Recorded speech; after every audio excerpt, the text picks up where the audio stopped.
Good morning, family. Happy Sunday. I was going to speak on this issue on my podcast, which I normally record every um, Saturday or Sunday on the weekend. Um, my podcast, Sergeant Dorsey Speaks, drops every Tuesday. I'm sorry, and I had every intention of talking about this issue, but so many of you have been coming to me in my inbox, commenting on my YouTube channel, Sergeant Dorsey Speaks, as well as sending me emails about this hot button issue right now over in Dallas, Fort Worth. Dallas, Fort Worth police officer shot and killed a 28-year-old woman last night in her home. Here we go again. Um, so I decided rather than wait um, to speak to you about it and tell you what I think about it, I would come to you today, Sunday morning, which is a time we don't normally get together and talk about this. And so, this is really, it's not right. It's not right. And I don't know ultimately, obviously, what's going to come of this. But what I do know is that already there seems to be a lot of code talk going on. There was a public statement released by the Dallas Fort Worth Police Department. And so, here we go, police chiefs seemingly circling the wagon, putting forth a story for the public under the guise of transparency and wanting to get the information out right away. They're sharing the video from the officer's body cam because they want to be transparent with us, right? I would much rather see them, excuse me, my nose, the lights, the ceiling fan. Yeah, it's not a good combination. But the Dallas Fort Worth Police Department is saying that they want to be transparent with us and they want to be upfront and honest. What I really would like to see this police department and the 18 other or 17,999 other police departments across the nation do for us is hold these officers accountable when they do wrong, hold these officers financially responsible.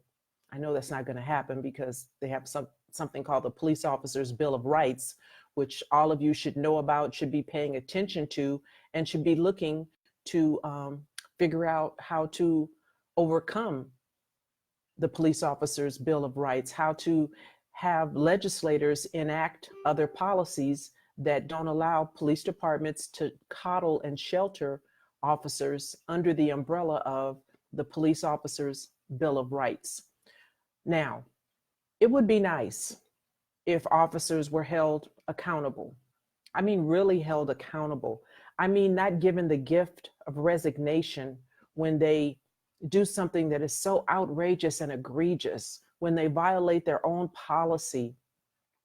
It would be nice if they would do something about that rather than just share a video with us that's only going to further inflame, enrage, and maybe incite violence, right? Because at the end of the day, we see the video, we know what we see, and then we have police chiefs trying to tell us, oh, no, that's not what really happened. Let me tell you what you saw, because your eyes are lying to you and deceiving you yet again. And so here we are. Code talk.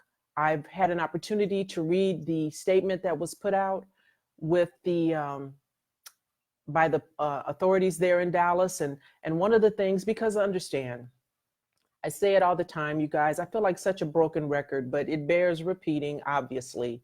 Great deference is given to what police officers say time and time again. And because of that, police officers have learned, either because they've been taught it, because they've heard it, or because they see that it works. They know to say, I was in fear for my life. I perceived a threat. What the hell does that mean? The officer in Dallas, Fort Worth, who shot a woman in her own home at 2 o'clock in the morning, she was up playing a video game with her nephew, said he looked inside the window from outside, standing on the exterior of the apartment. There's, I don't know what they make houses out of in Dallas, Fort Worth, stucco, brick, what? There's all this material between him and a woman. He's outside, she's inside, and he's still threatened. He perceived a threat, so he fires his duty weapon through a window. It wasn't like the window was open. It wasn't like she was half in the house, half outside, because she was extending the upper portion of her body through the window in some kind of a threatening manner. This lady was in her house. Atatiana Jefferson is her name, 28 years old, in her home at 2:00 in the morning with the lights on, doing whatever we do, #living while Black, doing what we do inside our homes with the lights on. And so this knucklehead responds to a welfare check because a next door neighbor saw the front door open and was concerned. Okay, they called and said, hey, can you just go and check on my neighbor? Who in their right mind might not conclude that maybe it's the neighbor, maybe it's the resident inside the home. Maybe they just came in and they neglected to close the door. Maybe they had been out drinking and, just made it in safely, right? And forgot to close the door. Or maybe they had groceries or anything in their arm that caused them to not be able to secure the front door when they came in behind them. Maybe the wind blew the door open. Is it unreasonable to think at 2:20 in the morning, residents wouldn't be inside there, and that folks aren't just in their home doing what folks do in their home, with lights on, with lights off, by candlelight? You pick a version of how this thing played out that would have been unreasonable and would have been sufficient for this officer who's standing outside to shoot through the window. I can't come up with a scenario. I can't come up with a scenario where this makes sense. I am just so bothered because here's the deal. I talked about this last week and I said, very soon and very soon, we would be talking about something else because there is no end to this. Police are the gift that keep on giving. Errant officers are out there. There's no real will, if you will, on the part of police departments, police chiefs, commissioners, sheriffs, to do anything to deter this kind of behavior. So the police chief comes out, or one of his minions comes out with a statement. The officer perceived a threat. Why did the officer perceive a threat? What was it about this woman inside her house with a wall between them and glass that scared him so much that he thought it was reasonable to fire through a window and shoot her? And listen, he had a partner. Well, we know part of the problem is that this jackass only had a year on the job. So he's a rookie. He's a rookie. His partner didn't perceive a threat. And I'm assuming since he only has a year on the job and they haven't named him, he doesn't know what the hell he's doing. Clearly, his training officer would be who he was with. A senior officer didn't perceive a threat. So this guy doesn't just get to say, and the police chief doesn't just get to tell us that he perceived a threat and somehow think we're going to be okay with that. Because there was nothing threatening about this woman at 2:20 in the morning inside her house playing a video game with her nephew that should have scared him to the point where he thought now his life was in danger. And so he fires a bullet through the window and kills her. I am just so bothered by this whole story. And then, of course, after this jackass fires around through the window, then they realize, OS, right? OS, because that's what they do after they do stupid stuff. OS, what am I going to say? I perceived a threat. Yeah, I perceived a threat. They go inside the house, they find the woman, and they said they see a gun. Okay, Mr. Police Chief over in Dallas, Fort Worth, they see a gun in the house. So what? What is your point, sir? because people are allowed to have guns inside their home to protect them from intruders like you, sir. And the fact that they saw a gun in the house, well, where did they see it? Did they see it under the bed? Did they see it in a dresser drawer? Did they see it under her mattress? Where did they see it? Because in this press release, it doesn't say where they saw it or how the presence of this gun played any part in this perceived threat that the officer now says he had. And so this is code talk. This is code talk, company speak 101. And of course, none of us are buying it. None of us are believing it. But what do you do about it? What do you do about it? Are we going to be mad again for another 6-7 days? We're going to be arguing amongst ourselves about what should happen, what shouldn't happen. Every police chief serves at the pleasure of a mayor. And I don't know who the police chief is right now over in Dallas, Fort Worth, but I know that they've had some problems over there because I've been in touch with some family over there on that department who were run out on a rail because, you know, they spoke up about things, policies and procedures that weren't being followed over there. And now they too are subject to that thing that superpowers do to you, which is come after you. Fire you, come after you, label you incompetent, say that you're a disgruntled employee. And so what is this police chief going to do? Are they going to do ultimately over there in Dallas, Fort Worth, what they did to Muhammad Noor when he shot and killed Justine Diamond? Or are they going to minimize and mitigate this officer's bad behavior? Are they going to excuse it away with a statement of he perceived a threat and that it was reasonable because, oh, by the way, they found a gun in the house? You guys better wake up over there in Texas. Between Texas and Florida, I tell you, I don't know. I don't even know why Black people live in either state. I mean, there's stuff that goes on everywhere, but I mean, I hear more craziness coming out of Texas and Florida than I can shake a stick at. And so, Randy, if you don't know what happened, Google Dallas Fort Worth police officer shoots woman in her home, and you'll see the story. But this is not good. And so let's see. I'm looking at your comments as I'm talking and trying to stay on point and flow, if you will, because I'm so bothered by this. But yeah, I don't know what you guys are going to do in Texas. I don't know what you're going to do. Mac, you said the witness is lying because he never did any of the things. The video shows how fast and he intended to shoot her. Well, listen, I mean, even if he said, show me your hand, you know, first of all, you're not required to do that. Okay. But even if he did say, show me your hand, did he wait?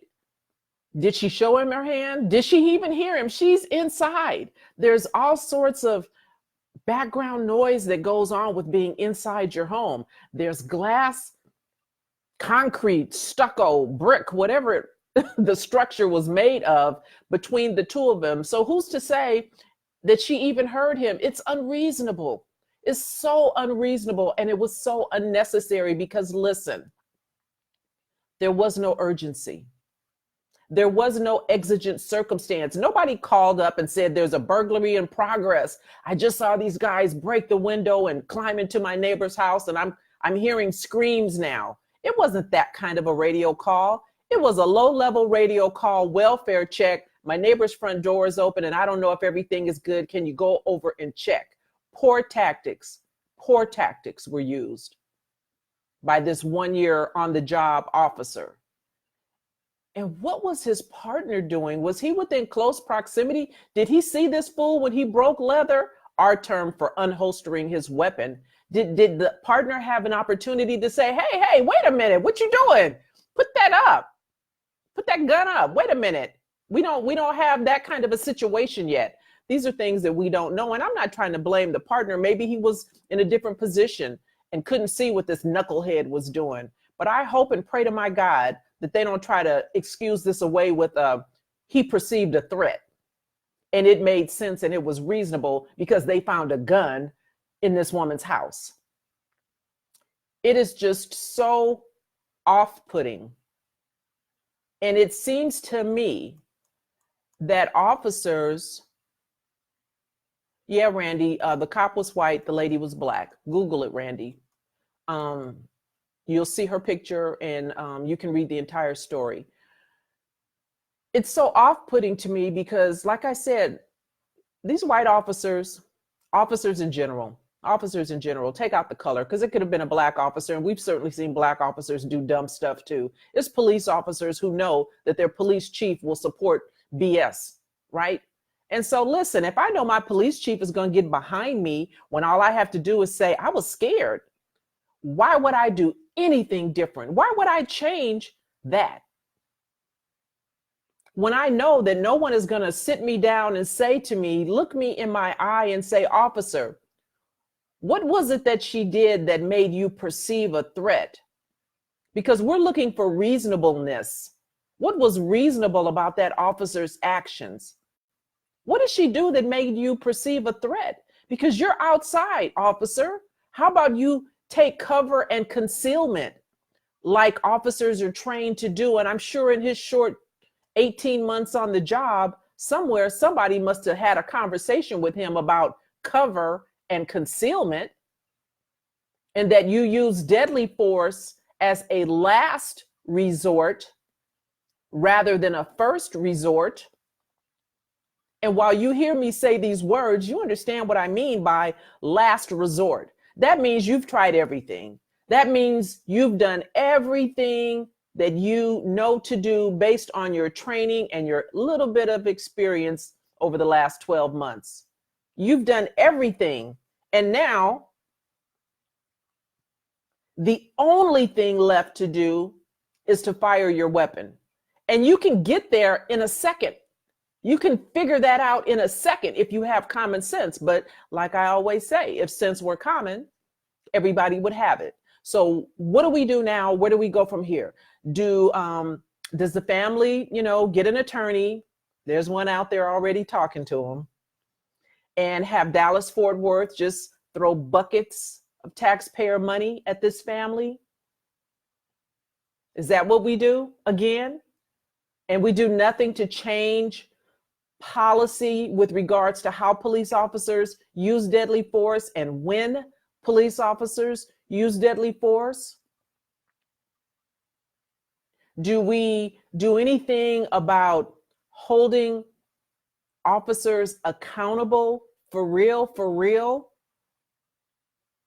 when they do something that's contrary to their training, using deadly force as a last resort rather than a first resort? What do we do? What do we do? Joseph, you said there's no explanation, no excuse. This was an execution in a very dangerous situation in the aftermath of the Guyger trial. Yeah.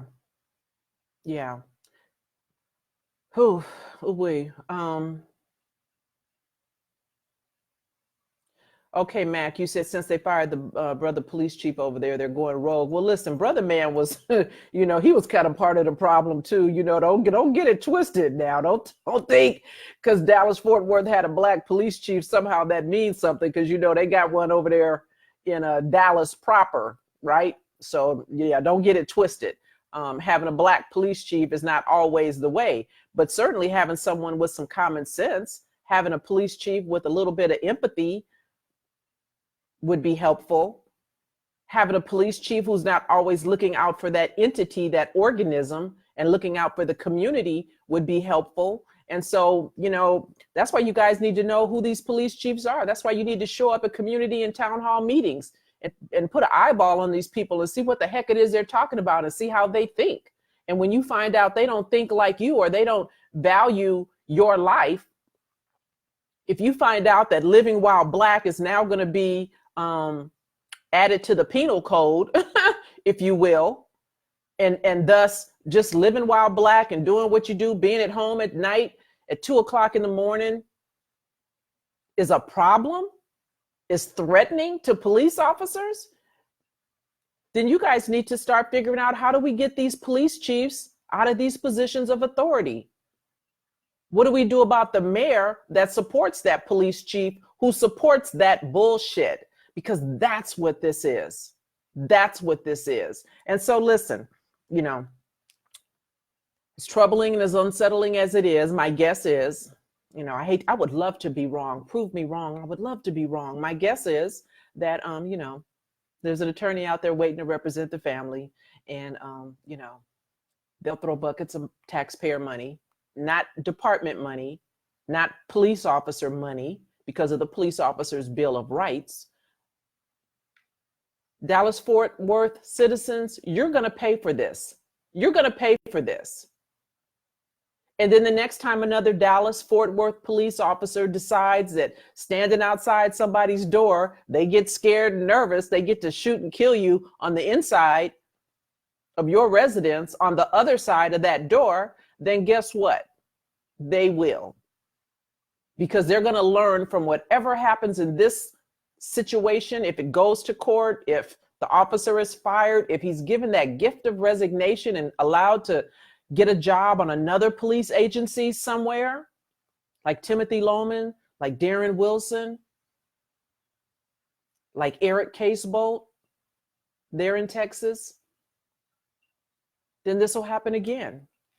And if not in Dallas, it'll happen somewhere else, because police officers around the nation are aware that all they have to do is just say a thing, because great deference is given to what they say. And listen, I'm not telling you something I, heard. I'm not telling you something that I opened up a book and saw. I'm telling you what I know.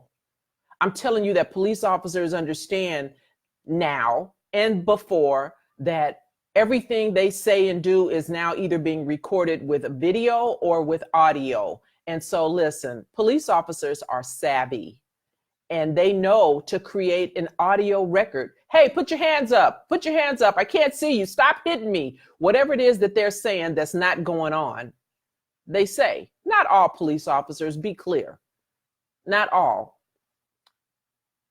But officers, all officers know if you say that, it's going to get captured on your recording device that you're wearing on your body. It might be captured on your police radio if you key the mic and just say something that gets captured that sounds like it's going to fit your story because you use poor tactics, because everything that you did leading up to that deadly use of force was out of policy, was unreasonable, was unnecessary. There was no urgency. There was no exigent circumstance.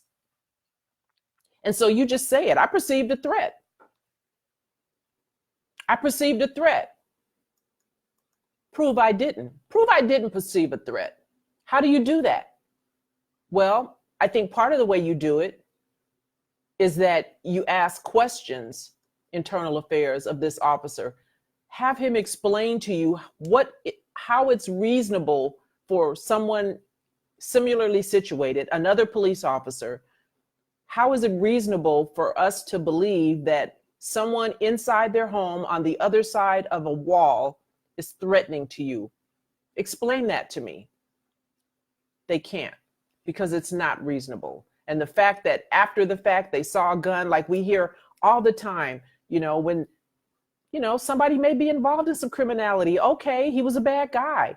Eric Harris, Tulsa, Oklahoma, shot and killed. He was dealing in guns, right? He was dealing in guns. And a pay-for-play deputy shot and killed him because he thought he had grabbed a taser and he really grabbed his gun and he shot and killed him. And, so everybody was like, yeah, Eric Harris was a bad guy. Okay, so he was a bad guy, but he didn't deserve to die.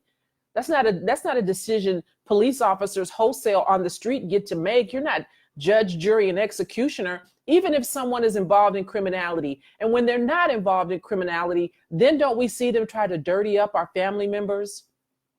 Don't we see them try to talk about their past criminal history or, what they may have been in possession of that no one knew at the time, what might have been in the trunk of the car, or now in this case, what was in this woman's house? A gun.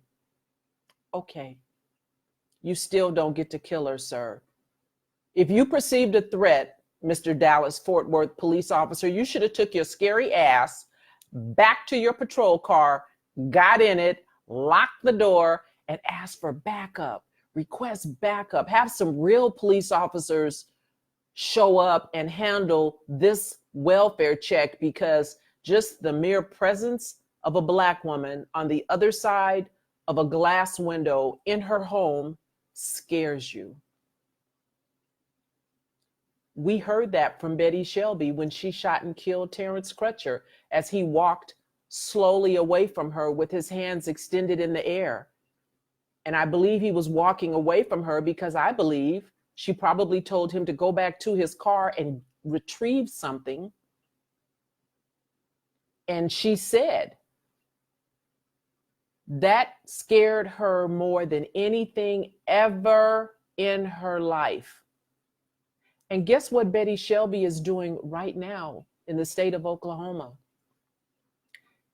She's got another job on a neighboring sheriff's department, and she teaches an accredited course. CLEATS is the agency that has given her the ability, the accreditation to teach what they call how to survive a critical incident. I call it how to get away with murder. I wonder if this young officer over there on the Dallas-Fort Worth Police Department knows anything about Betty Shelby and her course on how to get away with murder. Because Betty Shelby teaches it. Not only does Betty Shelby teach it in the state of Oklahoma to every law enforcement agency, Betty Shelby has been allowed to leave the state of Oklahoma and teach that nonsense to other police departments. I know for a fact she was headed over to Baton Rouge to teach that foolishness to the homicide investigators over there until there was an outpour of outrage on social media, like I often ask you guys to do. Don't just sit around the house mad. So because a lot of people in a lot of different agencies expressed disgust that Betty Shelby would be allowed to teach how to get away with murder, the Baton Rouge police homicide officers canceled her. But that was just one that, we happen to hear about. Who knows how many other instances like that are going on right now where Betty Shelby is teaching how to get away with murder, how to kill Black folks. Here's how you kill them. You just say, hey, they scared me. It worked for me, y'all. Look at me.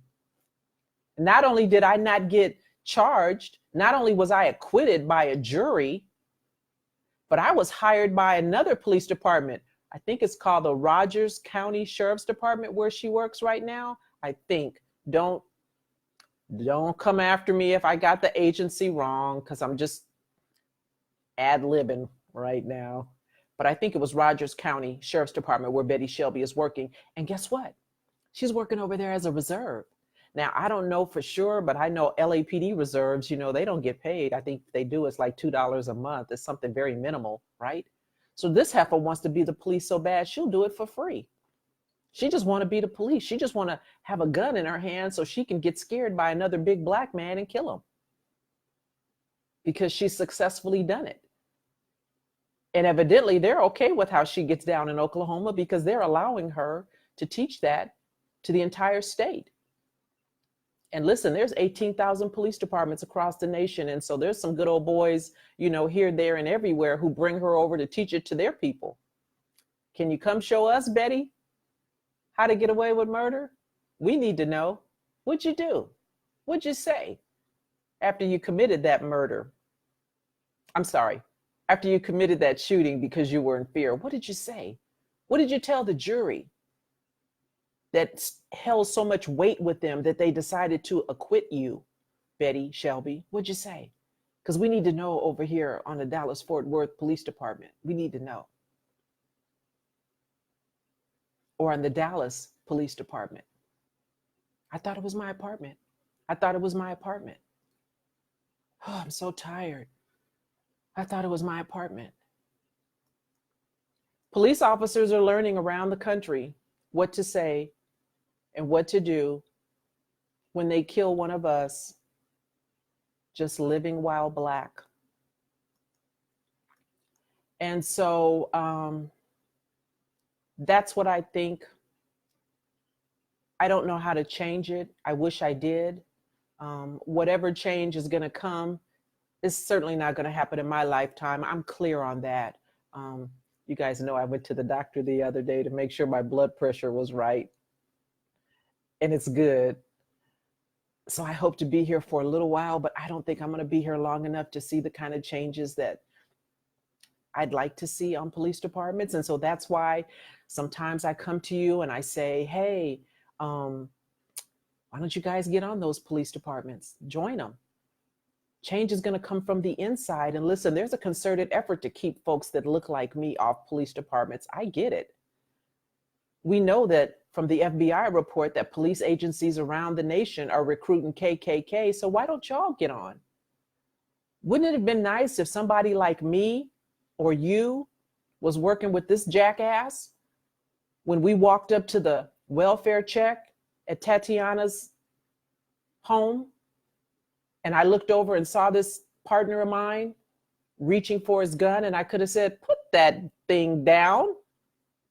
What are you doing? We're not here for that. Let's wait a minute. Let's slow down. Let's see what we got first. But if I'm not there and you're not there, and you have two people with like minds, let's just go on up here. I see some, look like somebody's inside. I don't know who it is, but it looks like somebody is inside. Oh, shoot. Bam, bam, bam, bam. I thought it was my apartment. I perceived a threat. It's not good. Not good. Carol, you said no one could pay you to live in Florida and Texas. Yeah, they do have some crazy laws. Florida for sure. They're real good on penalizing you if you look like me, right? They're real good on sending you to jail for years and years while you make big rocks in the little rocks in Florida. Every now and again, they'll get one of their own. And so let me just go ahead and speak to this right now since we're here. Michael Draca was sentenced to 20 years in prison. Michael Draca is a white man who shot Marquise McLaughlin at that convenience store. I don't know what it was, over a handicap parking stall. Remember, he's the handicap parking stall police, and he takes issue with anybody that he thinks, Michael Draca takes issue with anybody that he thinks is parking illegally in a parking stall, and it's his right to confront. And so he did that while Marquise was in the convenience store, and his pregnant lady friend was in the car with their small child. So this jackass Draca goes up to the car and, starts letting her have it. And Marquise, sees and hears and comes out to the aid of his family, to the defense of his family, and Draca shot and killed him. And he's shown no remorse. I think, if you asked him, he probably would do it again. Well, he won't do it for 20 years at least. Hey, Shaz, Draco won't do it for at least 20 years because he was just sentenced to 20 years in Florida for the convenience store shooting of Marquise McLaughlin in that handicap parking stall debacle. Okay, Christopher, you're saying he never identified himself as a police officer, first of all, and also, how can you yell through a window and she's supposed to expect that it is a police officer standing out there if that's the case? Well, that's the reasonableness of it, Christopher, right? And so it's unreasonable. And that's why, this officer is going to have a hard time. But what I'm really curious to see is what is the Dallas-Fort Worth Police Department going to do? How are they going to cover and shelter and coddle and explain away what this officer did? They will maybe try that and will recognize that it doesn't make sense, but then what? Then what? Mac, you said, how can you show me your hands if I shoot as soon as I said that? Again, tactics, poor tactics. Everything about this thing just stinks to high heaven because, first of all, we don't even know if this poor woman recognized that those were police officers. Could you imagine? Listen, I know what I'm gonna do. You come outside my window at 2:00 in the morning and you shining lights in my window. I know exactly what I'm going to do. And having a conversation with you is not one of them. I'm just saying. And so this lady is in her house, Tatiana, she's in her home. She's playing with her nephew. Thank God the child wasn't shot, because he conceivably could have been as well. She lives there to kind of look after her grandparents, according to the article. Thank God one of them had not been standing in the room overseeing the video game play that was going on. Because, you know, sometimes old people can't sleep and they just want to come and see what's going on. And they're standing in the room and you get shot because there's a police officer outside your window who's threatened.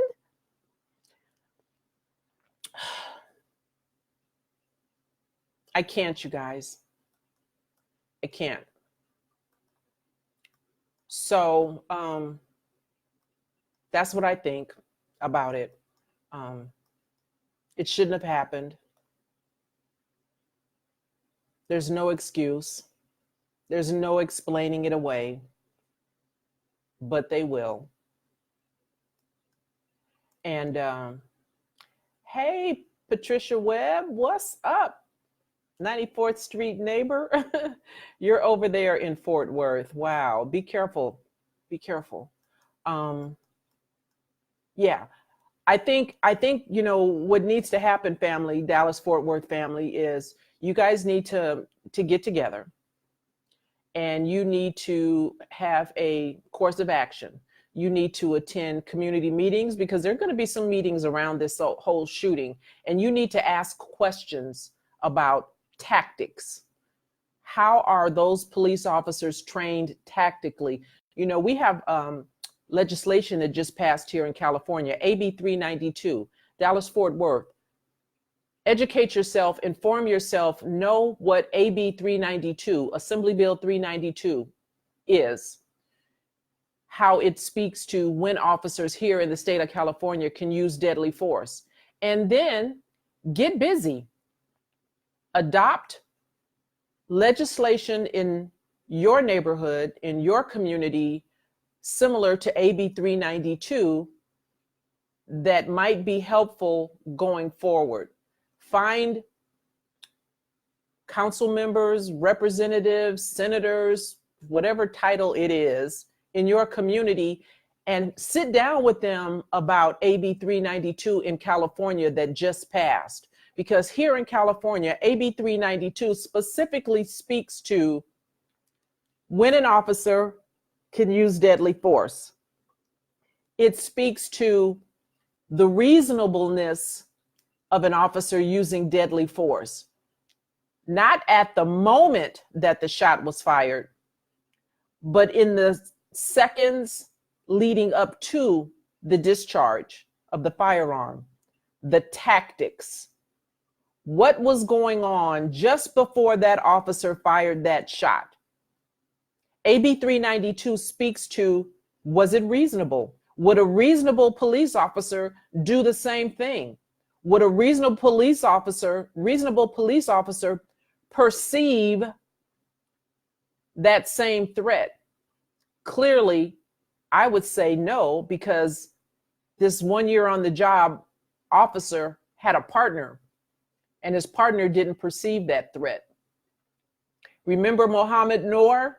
He had a partner who was sitting in the car with him when Mohammed Noor said, you know, that Justine Damon had scared him some kind of way, and he thought whatever it was, he perceived a threat, right? His partner didn't perceive that threat, and his partner didn't fire, only Mohammed. And that's why Mohammed is making big rocks in the little rocks right now in Minnesota. And so we know that it was unreasonable, and we know that the tactics made no sense. And so go to the community meetings, Dallas Fort Worth, and talk to this police chief, talk to the mayor. Do you guys have an independent civilian review board over there in Dallas Fort Worth? If you do, you need to talk to them. And if you don't, you need to get one. And while you're creating this independent civilian review board over there in Dallas Fort Worth going forward, why don't you try to get on it so that you could have some say about what is being done ultimately when they're reviewing these police shootings? That's how you enact change. That's how you make a difference. And if you guys over there in Dallas, Fort Worth aren't willing to do that, then expect more of this. Dallas, Fort Worth, Dallas, Texas, you pick a place. Anywhere in Florida, Broward County, Fort Lauderdale. You guys got to get involved and get engaged.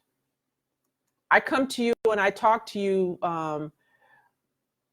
the way that I do, using police officer lingo, so that you'll hear my words and then you can repeat them. Because when you start talking the way that I do as a civilian, you're going to give a police chief pause, because they're going to wonder, well, wait a minute, we're not used to having questions asked of us like this. And don't just let them get off the hook with one simple, something that sounds reasonable. Well, there was a gun in the house. Okay, chief, there was a gun in the house, but where was it? And what was she grabbing for the gun? Was the gun in her hand? Because they don't say that the gun was in her hand. They said that they found a firearm in the house. Code speak. What is your point? How is that relevant? What does that have to do with the tactics that the officer used moments before he fired his gun? Because he didn't know that there was a gun in the home. So, AB 392, family, if you don't have something similar like that in your area, then you need to be talking to your local lawmakers about getting AB 392, the law that recently passed here in California that speaks to when an officer can use deadly force, the reasonableness of the use of deadly force in the moments leading up to. Prior to us having AB 392 passed, a police officer could say what he felt in the exact instant, in the moment that the shot was fired. Well, I felt this, I felt that, I thought this, I thought I saw a gun. It was a cell phone, but I thought it was a gun. Okay, but what about everything that happened 45, 60 seconds, 3 minutes before? Because truth be told, so neighbors called and said, hey, could you check on my neighbor's house because the front door is open? Tactically, if you wanted to be sure and sound in your tactics, if it were me, I would roll up to the call with my partner. I'd make an assessment based on, looks like the door is open. Could be reasonable to think that there's residents inside, but you know what? Let me call for a backup. Let me just get one more unit, 2-man officers, 2-officer car for us. We run 2-man units. Let me just get another unit over here. Let me ask for backup. And I'm going to just wait, because there's no urgency. There's no exigent circumstance that says I got to go now inside. Who knows how long that door was open before the neighbor called, or how long it took the officers to get there that responded first and the door was open. So what is the urgency? 9 times out of 10, there isn't. Listen, even when SWAT comes on a SWAT call, have you ever seen SWAT, except for maybe on TV, when they show up, they just run in, guns a-blazing? SWAT calls take hours. They sit back, they talk amongst themselves, they get on the phone, they get schematics and blueprints and what does the house look like, who's in there, can we call? They take their time, and a SWAT call out is a big deal. High priority, high profile, big deal. And SWAT takes their time. So why is it that this patrol officer, with all 12 months of his experience, decided that he had to act now? It doesn't make sense. It doesn't make sense. And so, yeah, Herbie, yeah, I mean, I don't know. I'm sure this officer was well trained. I can't say that he wasn't trained, because He had a partner who was right there with him who went through the same training. So we can't minimize and dismiss this stuff, family, with just, they weren't properly trained. These officers are properly trained. They know exactly what to do. They know exactly what to do. And then they know exactly what to say when they don't follow their training, when they do something that's contrary to their training, when they take a life first rather than as a last resort, because they're trained that you're creating an audio record. I thought it was my apartment. I thought it was my apartment. They're trained. We're trained to write an arrest report in a certain kind of way because we know that it's going to be reviewed by our supervisors, by whoever may wind up booking this person into jail if we make an arrest. We know that it's going to be reviewed by a prosecutor to determine whether or not they want to file some kind of a criminal prosecution. So we're trained what to say on paper and verbally. So training is not the issue. And I'm not gonna go there. I'm not gonna go there. Okay. Yeah, Randy, it's wrong to shoot into a house. It's wrong to shoot into a house without just cause. Yeah. AJ, you said they're trained to be afraid of Black people and perceive us as a threat. He saw a Black person and his training kicked in and he killed her. The training needs to be based on love. Okay, AJ. Let's go with that, because listen, I'm not trying to get these police officers to love me. I know what you're doing, AJ. And I think, most of the family on here with me would, say FTP. Ain't nobody trying to get them to love us. We need them to respect us. We need the police to value our lives. And we need police officers to be held accountable when they don't. And so that's what we need. We need police chiefs, sheriffs, and commissioners to stop protecting that entity, that organism, when police officers violate policy. We need police chiefs to follow their own rules. And we need to make sure that happens, family, by voting, by attending community meetings, and by getting on police departments.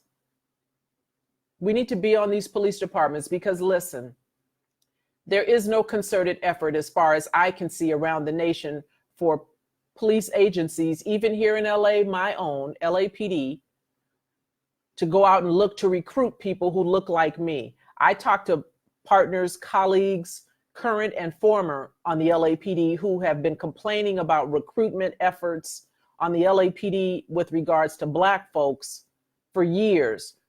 Some who have had to ultimately sue the department because of how the department went after them for having the temerity to even ask, are you guys recruiting Black folks? Are you making sure, are you mentoring Black folks to make sure that they get through that academy class the same way you do some of the others? And that's why I have beef, if you will, with the highest ranking Black females on the Los Angeles Police Department, because I've said it before and I'll say it again.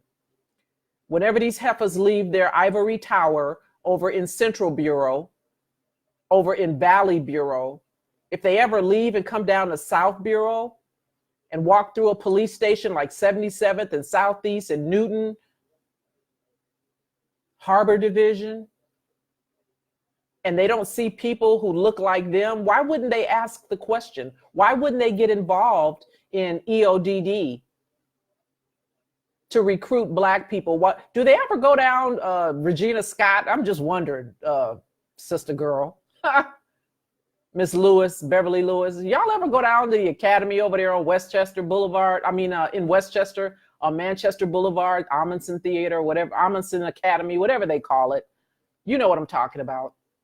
You guys ever go over there and just stick your head in and look at the academy class and see what kind of numbers they have in terms of Black folks. I'm just wondering, Regina Scott, highest ranking Black woman on the LAPD, deputy chief, assistant chief, what is she? Deputy chief, I believe. Second highest ranking position, Black woman. How do you get to be that and not make sure that there are people that look like you, even if, you may not think like me, but your skin complexion is similar to mine? Wouldn't you want to know how come there aren't more Black men and women on the Los Angeles Police Department? I think right now it's somewhere around 10%.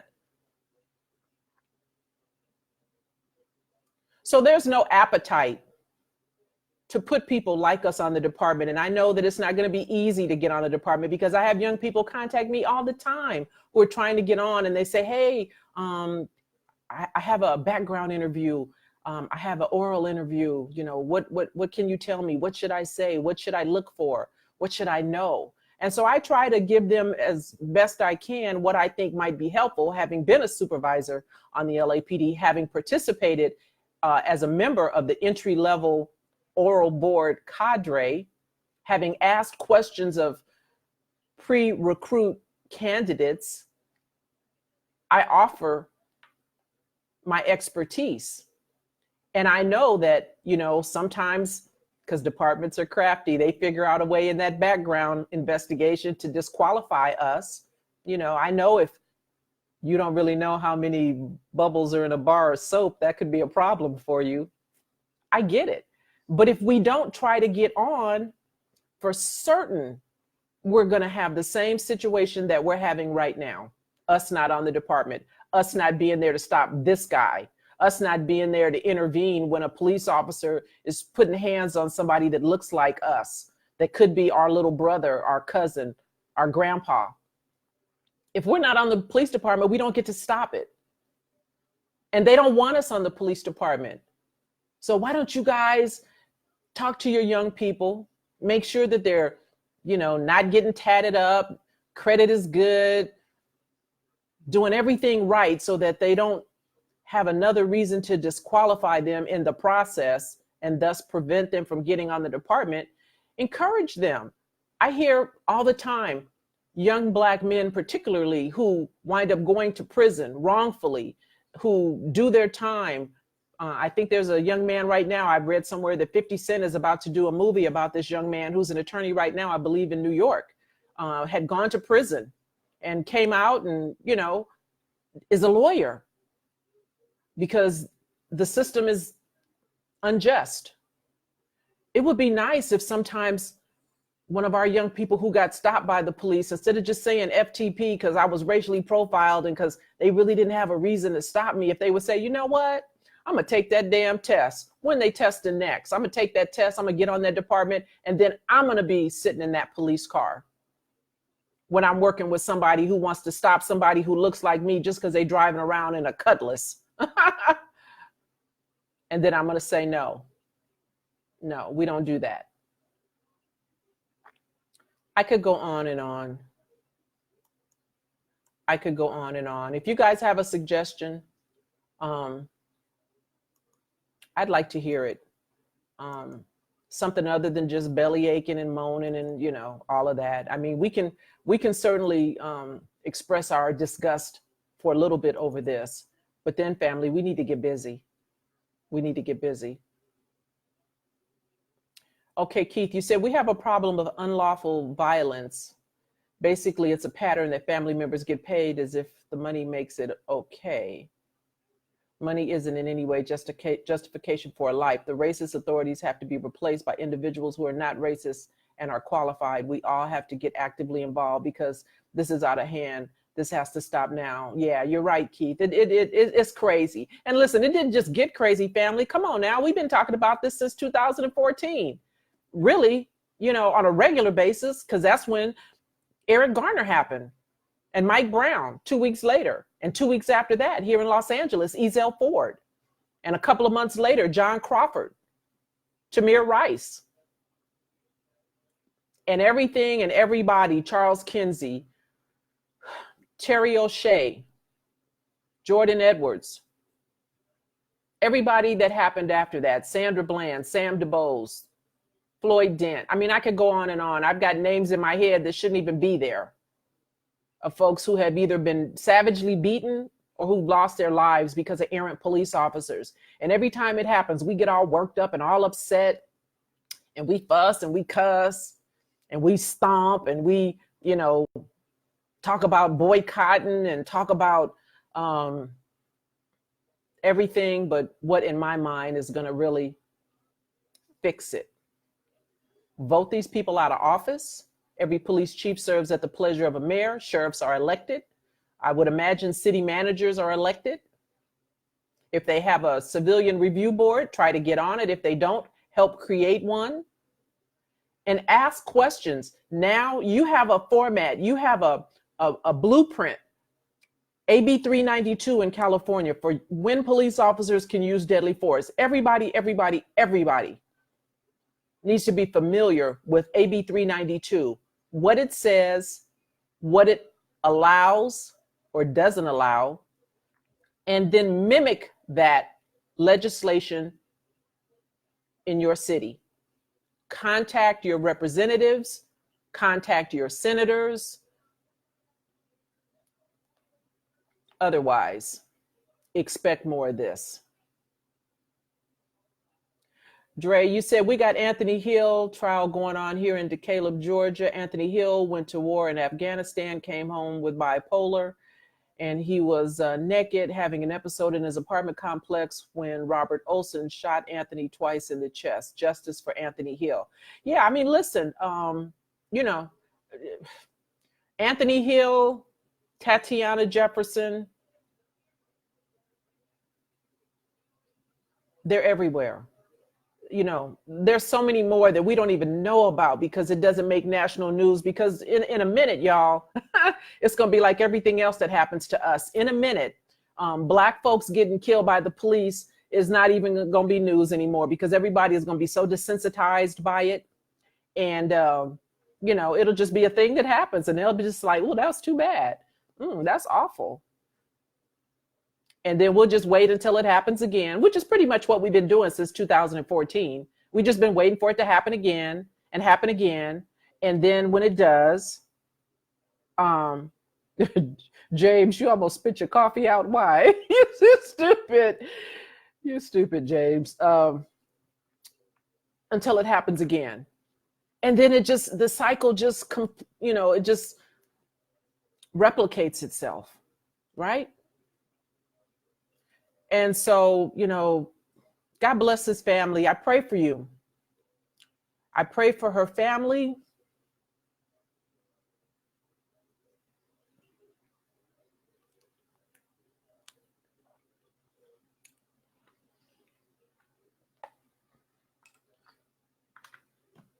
Because I don't see an end.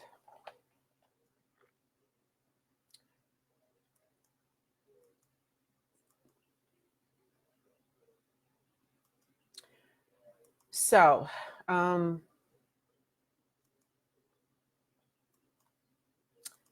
we got work to do. I hope you guys will get busy.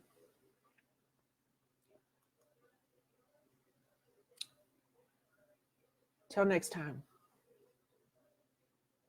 Be good. Be safe.